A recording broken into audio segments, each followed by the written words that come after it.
Welcome back to the deep dive. Today we're plunging into, well, a really big one. Predestination, salvation, our choices.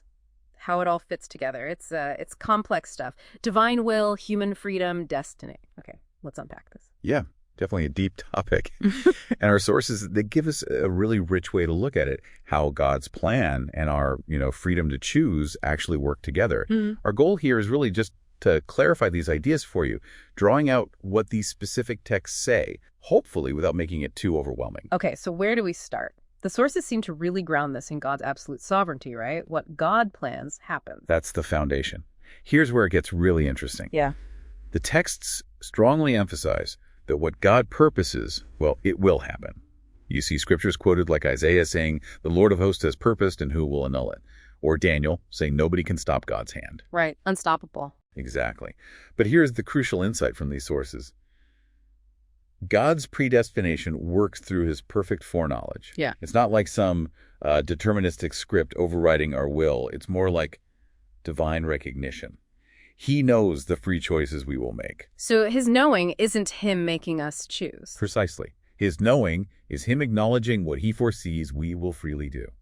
Wow. Okay, that level of divine knowledge, it's kind of mind-bending, isn't it? It really is. So what does this all mean for us then? The whole idea of being in Christ seems pretty central here in the sources. Yes, absolutely key.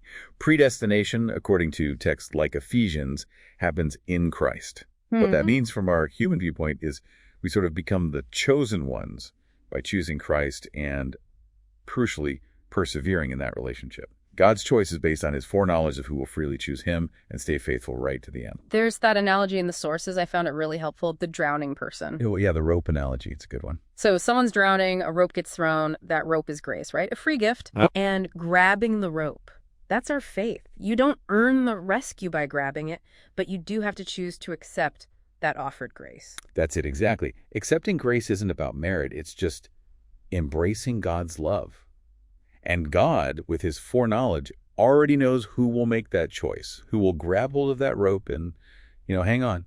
Okay, but hang on. This raises that classic question, doesn't it? If God already knows who gets saved, why bother preaching? Why evangelize at all? That's the logical next step, yeah. And a vital question, the answer the sources give is pretty clear.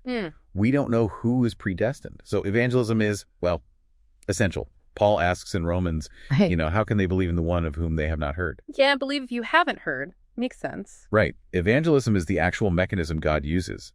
It's how the chosen are called, how they get the chance to respond to the truth God already knew they'd accept.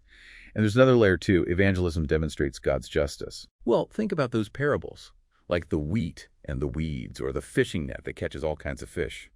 Preaching goes out to everyone. It effectively sorts things out in the open.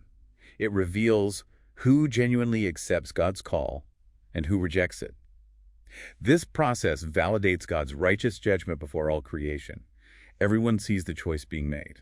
That also seems to touch on fairness. What about people born in different places, different circumstances? Does everyone get a fair shot? Yeah, that's a really important point the sources address.